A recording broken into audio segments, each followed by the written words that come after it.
the Darius pick. Even when they saw the Echo, they were very quick to lock in Ryze last, again saving that pick for Faker because Darius had a high priority for EDG, so they wanted to pick it early and blind. So SKT, in their mind, have some good setups, and we just have to see what Benki now can do on this Rex side. Yeah, the red side counter picks definitely been rising in importance here. That being said, even if you are ready for the Darius top lane, Darius plus Jarvan, very scary early game combo as well. And I think one of the great things about Darius and why teams like him so much is even if he doesn't have the greatest matchup in the world, he can still farm pretty well, he can still be a threat, and he always has that risk in team fights where he gets that first reset and just kind of keeps going from there. Right. The one thing he does lack, though, an escape. If he's targeted early, you can snowball against Darius just as well as you can snowball with Darius because he does not have the extra mobility. Renekton will be able to move around that lane even if they blow his flash. Oh, it's so easy for Renekton to set up the stun, double dash, stun him down. But it's going to be a lane swap in the start. Both teams, or well, one team, SKT, starting in their own jungle, and we see the invade now for EDG, just to make sure we divide the map properly and nobody's stealing away an early Grumble blue buff. Yeah, they're trying to catch a greedy start here, but instead it's just going to be Edward Gaming spotted by a late defensive trinket ward by SKT, which gives a lot of vision advantage to that Korean team. SKT actually with the safest possible start, starting on their own red side jungle on the strong side of the map. And they're rewarded for it with that defensive ward. They did see the sort of late invade there from EDG, so they'll be slightly ahead, half a camp. And we're going to have two lanes pushing in towards the tower with the AD carries. An early Speaking of pushing. It's already been shoved up Faker. He needs level 2 for that Rune Prism. But here comes everybody. Pawns by himself, jumps forward, tries to get out of range, and Faker's not too. Didn't have Rune Prison, couldn't lock him down. Yep, great use of the minion wave there, Pawn.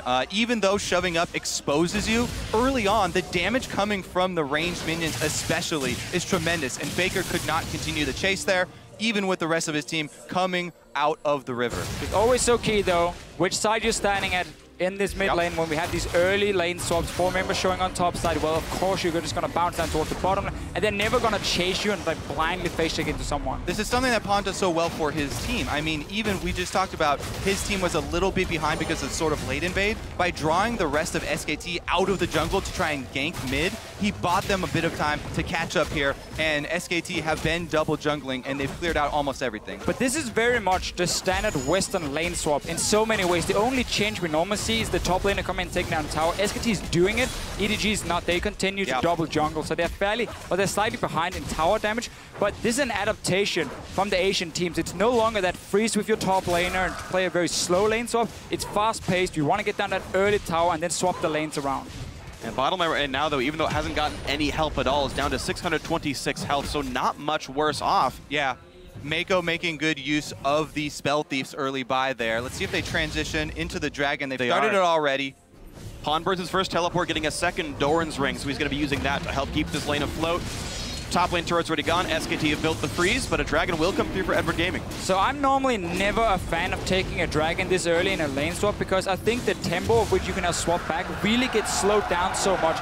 Your tower is not dead yet, so by the time Amazing J catches a lane, it's either going to be slow pushing towards SKT on the top side where Marin is sitting, or he's going to have to walk down bot lane where he's going to be met by 2 guys, Bang and Wolf, instantly, and he won't be able to pick up any farm, so he sacrificed experience on getting an early Dragon for the team. Yeah, that's a good point. Most definitely Marin has got the push going towards him right now, so he's going to leave it right there. Should move up close to the turret, and he'll get back in time. And he knows because he saw how late Kalista was sitting in the bottom lane, and because the tower didn't even go down from EDG in this lane swap, with them taking the Dragon, that of course Darius is going to return to the top side. So he went for an early recall, got a second Dorans and boots, and of course that green ward that can be important when it comes to this early aggression. That being said, you can see EDG is thinking behind taking the early Dragon. This composition that they're running does rely on drawing SKT out. They don't have a lot of siege potential, so the early Dragon stacking is one of the key points they wanted to hit early. I do want to bring up one point about this 2-on-2 matchup down here, though. Even though Bang did get some turret gold, the average blade is in here. Deft has 6 extra attack damage from the Dragon itself, so he's actually got much better actual just damage output in an eventual trade in this fight. And also, he's a Blade of the Ruined King AD carry, so for him having 800 gold is perfectly fine. You just get some lifesteal. For a BF Sword AD carry, on the other hand, it is really, really annoying. You cannot get a pickaxe, you have to go for average blade, so Bang is really weak at this point, and it's one of the reasons teams prefer Kalista above these Infinity Edge AD carries, because earlier you can be more proactive. You can force place a little bit more with these early items where you don't need the 1550 gold before you go back. Because SKT or EDG actually didn't take that turret in the bottom side though, there is the turret there for SKT to rely on, and Bang and Wolf have been controlling this wave, keeping Deft and Mako under the turret for a decently long time, and they've got a lot of wards in the red side jungle of EDG. We need to see Bengi though pay a visit to this top lane. Darius, he has his flash ready, but at least blow that one, because the lane is such a tricky spot for him. If you notice up here, there's no tower behind him. There's no real way of escaping a double dash stun from Marin. It's a very easy gank, and you just, of course, gotta look for that counter gank from the Jarvan. Yeah, and you just have to be very tricky with your gank path as Rek'Sai. Rek'Sai is so flexible. She can tunnel over the back of the Baron Pit, try and walk around the Scuttle Crab, sneak on through it, and squeeze through there to work your way around the wards. Bengi here is going to go straight through the jungle. The pink. Oh, barely. Very important though, you can see how EDG has been focusing vision on the top side. Rift Scuttler, a pink ward in the river to try and protect Amazing J. It's an easy target. It's very obvious for them what's going to happen. So 3 ways of basically spotting Bengi. Works out for them for now. And yeah, Bengi has to go back into his jungle. All right, he got one deep ward though. He'll track when Pawn goes for his own blue buff about a minute and a half from now. Meanwhile, though, it didn't, I believe, track Clearlife. Was already down to the bot side. Wolf gonna face check and be okay with this one. Looks like no turret dive will happen. This turret was already very low. Bang was already gone. Eventually, the turret is picked up, and Edward Gaming, in the grand scheme of things, equalizes the turrets and still has first dragon. It is so key for them that this 2v2 lane can do well. The item advantage they're going to get with the early backs from the AD carries, they get down the tower. Fight in mid lane, Bengi coming in. Not going to be a hit on Pawn, though. Already burned his flash to get away. His teleport's right about back up, so he's going to be okay. But I want to point out the fact that SK Telecom are up 900 gold already because his top lane matchup, this Marin Renekton counterpick into Darius, is making Amazing J's life miserable.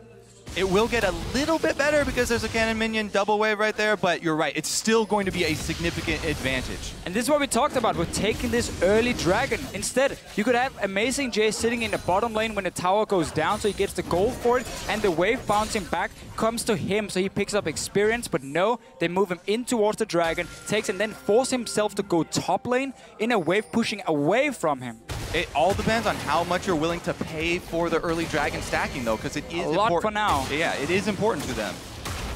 Well, that's what they've paid so far. They've paid about 1,000 gold for that dragon. Even in the old days, that wouldn't even be an equal trade of gold anymore. We're, of course, past the gold value dragons anyway. But Bengi on towards the blue buff himself. Faker, by the way, has already won his mid lane. He's up 12 CS and is about to be going into the blue buff as Bengi takes a bit more damage than he'd like, but do the best he can. Faker, he gets some more CS before he even walks over. I mean, really greedy. Mid lane, yeah, you can wait at the blue buff. I don't care. Yeah. You can take a bit of damage.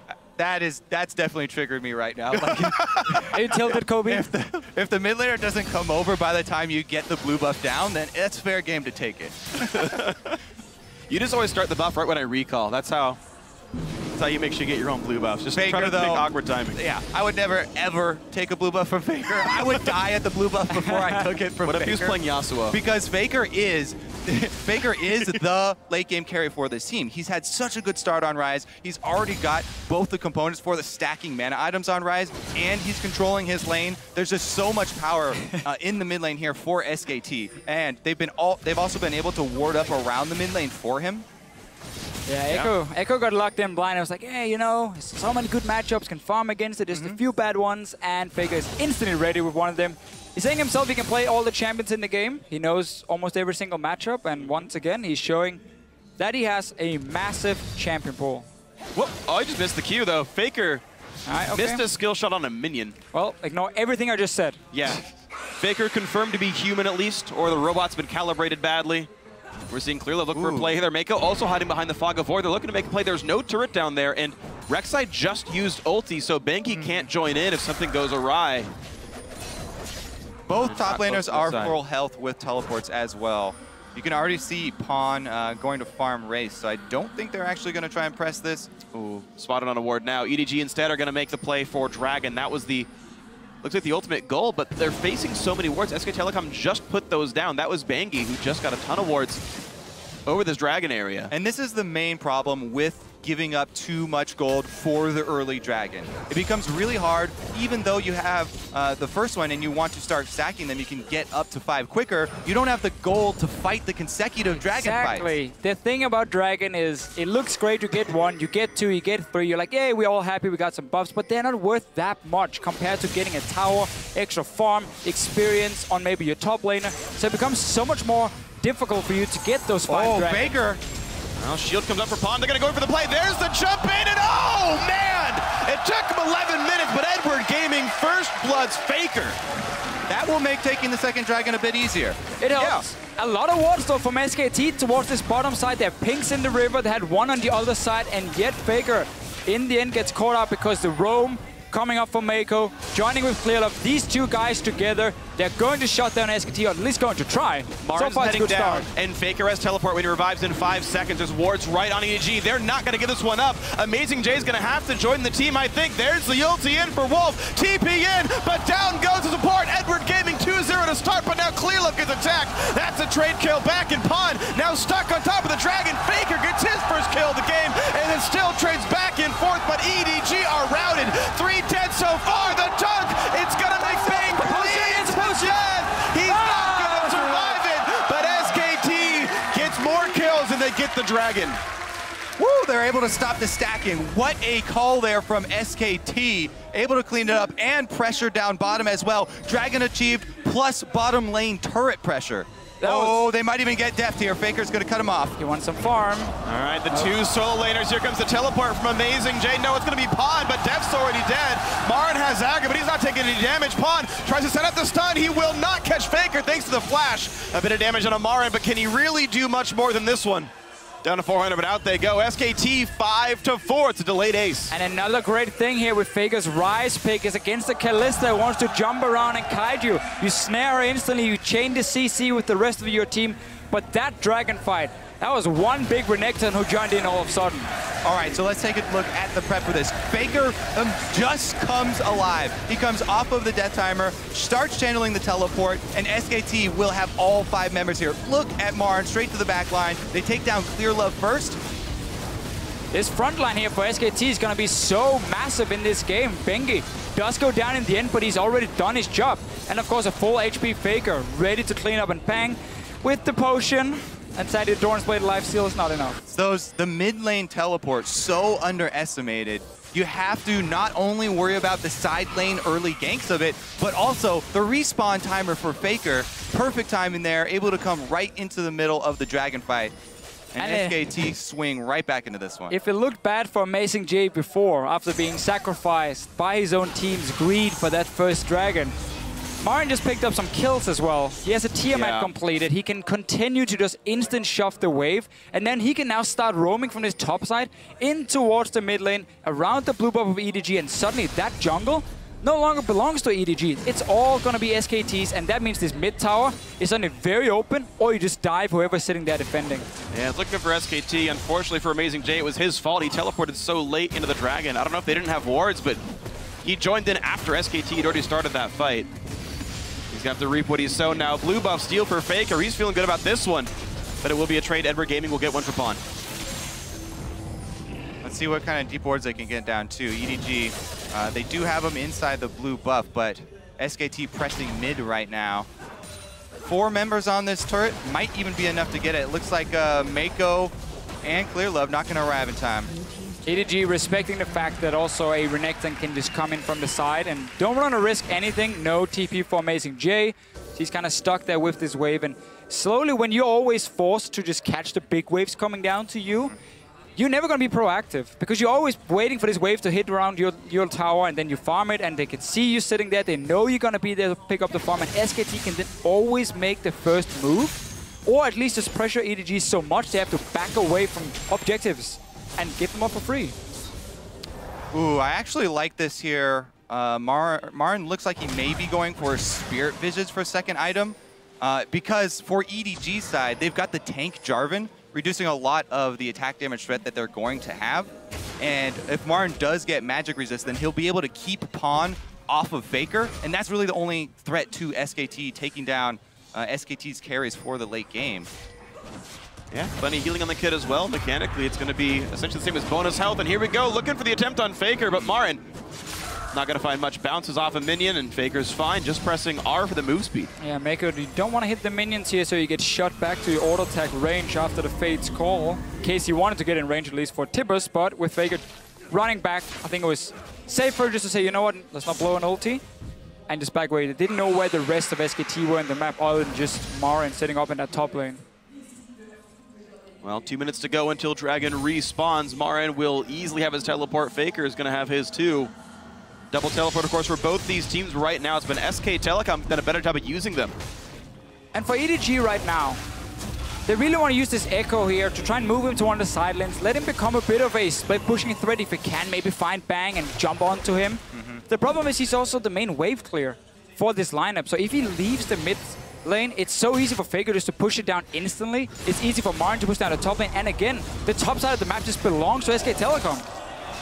Uh-oh. So much damage. Yeah, Marin trying to chunk him down. He's got a lot of damage this one. A couple more spells will do it. There's the hit, and wow, the solo kill. Marin chasing down Amazing J in the top lane. And Amazing J was the question mark for us. You know, the team didn't do him any favors with that early start you kept mentioning, Deficio, with the lane swap, but getting caught out there overextending versus Marin, and Marin's just going to take him down easily.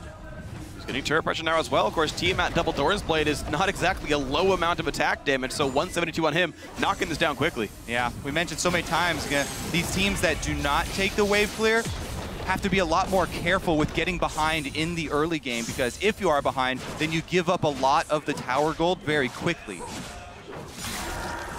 And that tower gold's basically 3-1 here. SK Telecom have already knocked down all of the outers.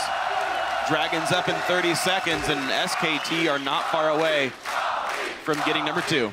And right now, Marin is sitting on 1,500 gold. He should be able to go back, spend it before the Dragon fight. He's massive already. This Darius suddenly is just more or less going to be assisting his team by pulling in someone, try and line it up for Echo and for Kalista to take them down. But that damage against the front line of a very fed Marin, and then also Bengi with the Cinderhulk, that can stay alive for a while. Add in a Braum, by the way, against the Kalista to block so much of her damage. Yeah, EDG are very worried at this point. They wanted this comp to get ahead, to keep the Dragon stacking, to keep the neutral zone control. Because they do have problems when you get to the scaling here. The Rise and the crit-based AD carry versus the squad that EDG have to be a little bit worried. EDG wanted too much. They wanted the Dragon stacks, they wanted the early game, and that's not going to happen. And Bang was even allowed to play greedy. He bought Avarice Blade first items, been stacking it still throughout the entire game. It's given him 550 gold so far in that one, so just a lot being stacked up here. Faker, both mana items are basically done here. Tyr's got to be close to fully stacked.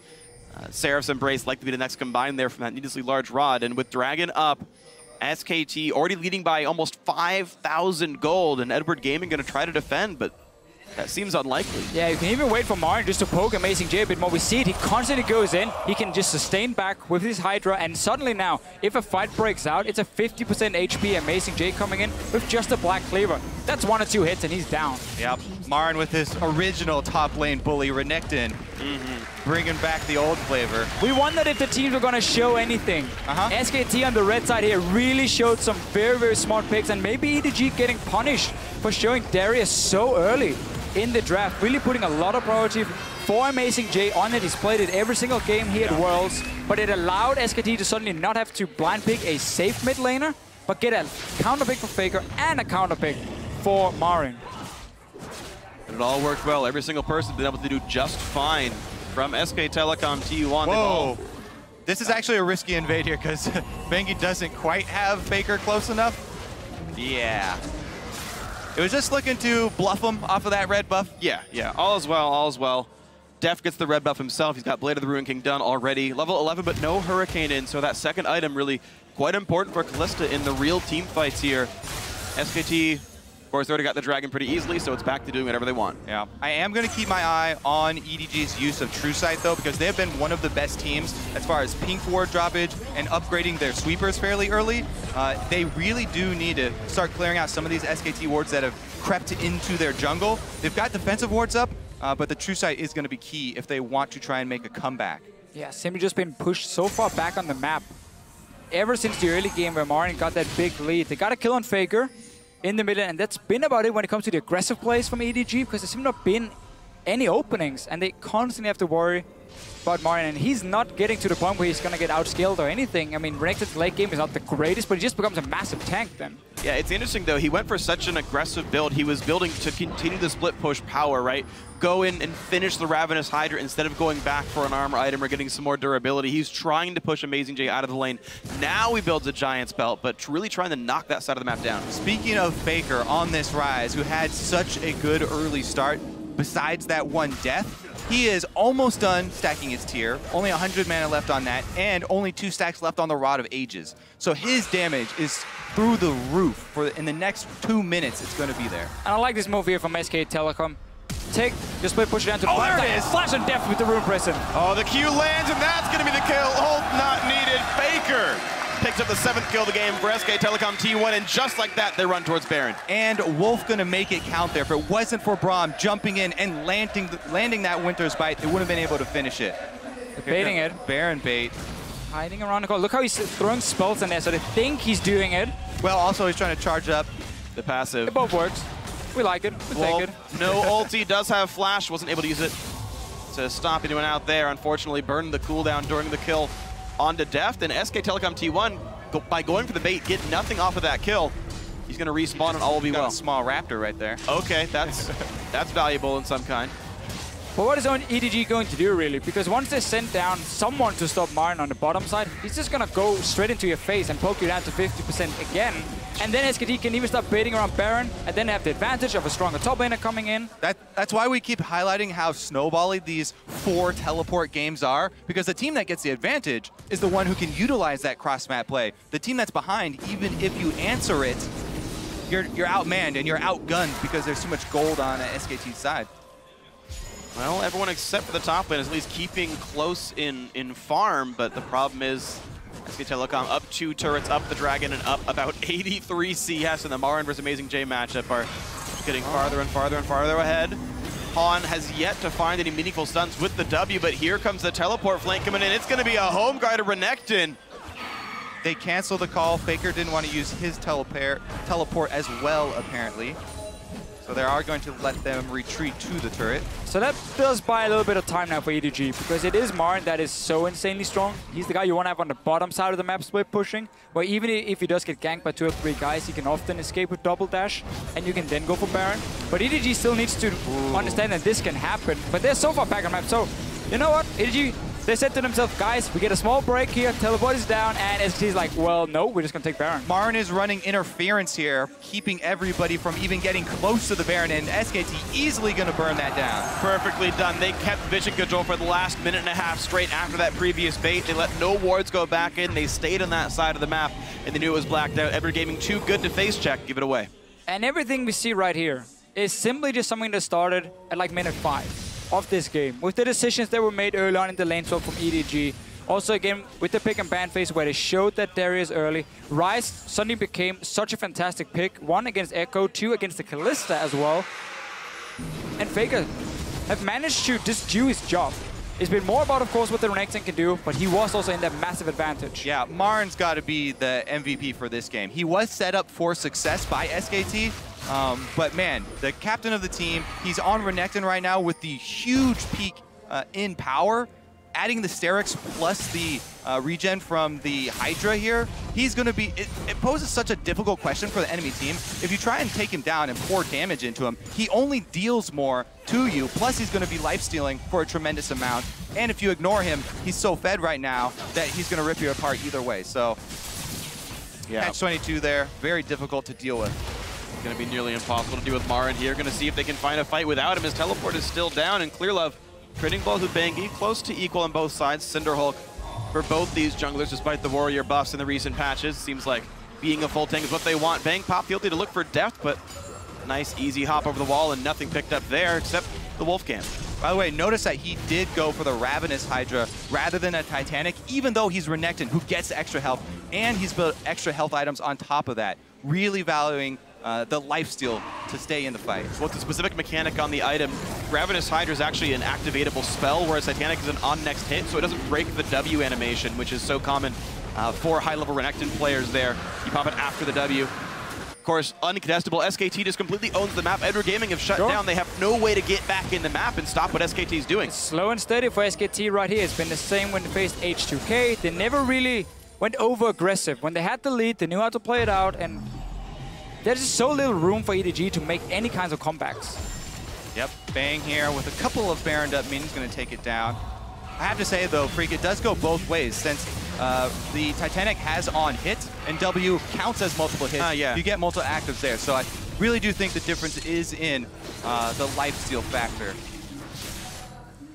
All right, well, either way, he's gone for that lifesteal factor, and he's still doing quite well for himself. 3-0 and 3.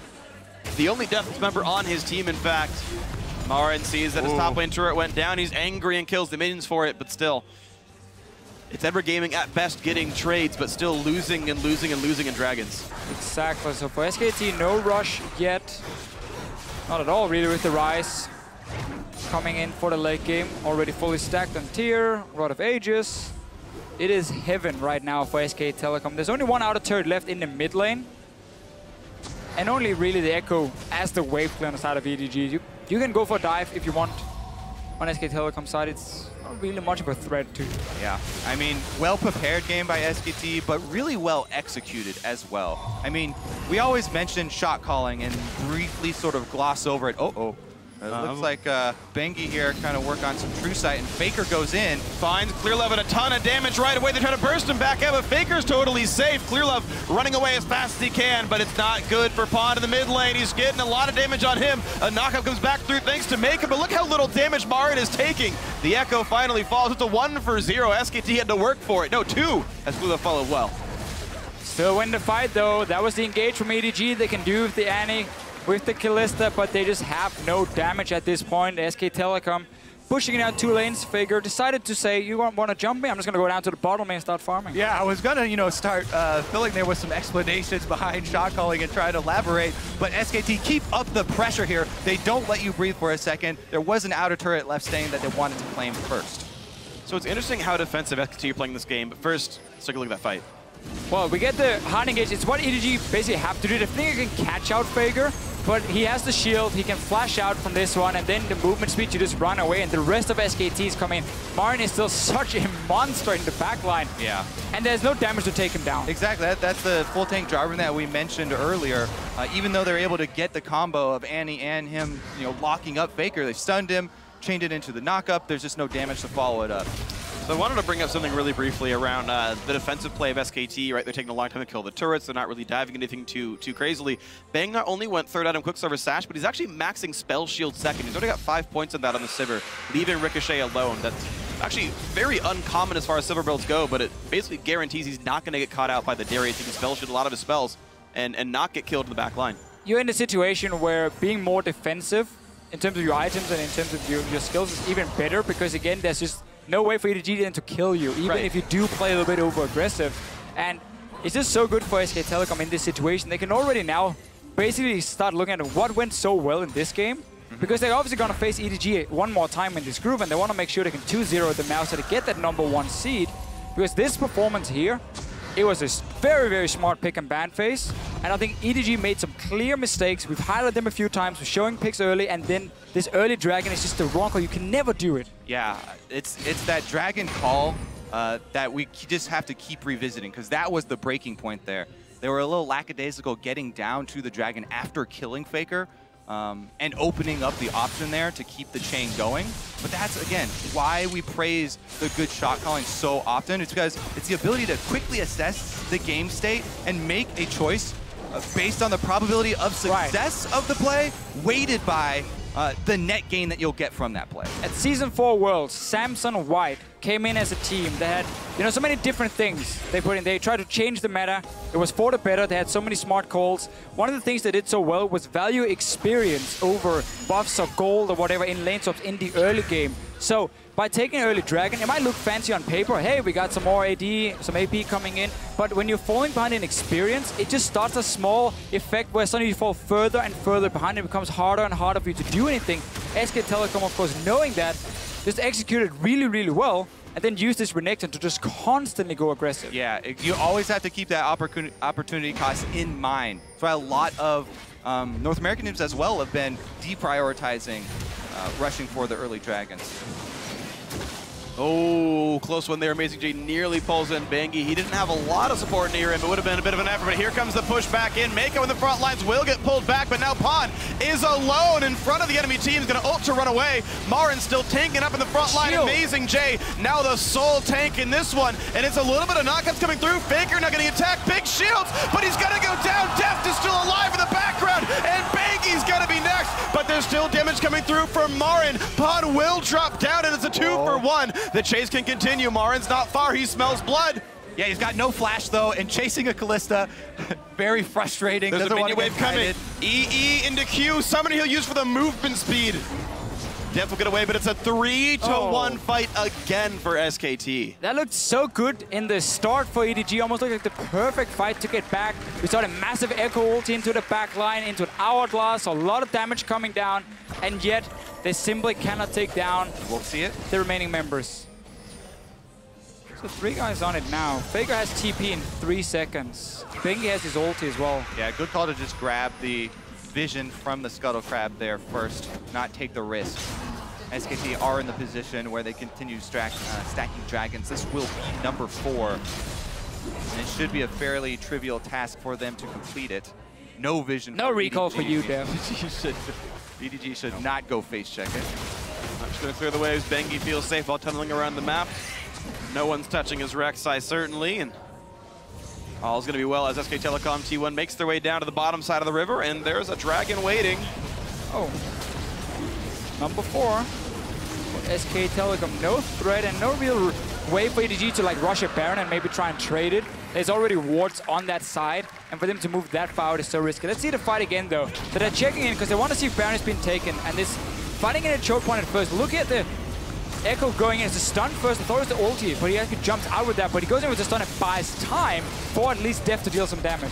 Yeah, but because Pawn didn't get any damage off with his ultimate, that's a huge chunk that they're missing here. Deft was able to kite very effectively during that and get off a lot himself, but we're back into the action. And it's already a knockup coming through. Wolf now retreating to keep himself alive, and a big knockup from Bengi means more is going to happen there. Marin absorbing in the front line. Mako's going to be the target there, quickly picked up. The dunk doesn't mean much here, and there we go. Amazing J just can't get enough The damage. shield. Faker survives. Pawn gets a single kill, but it's a 2-for-1 yet again.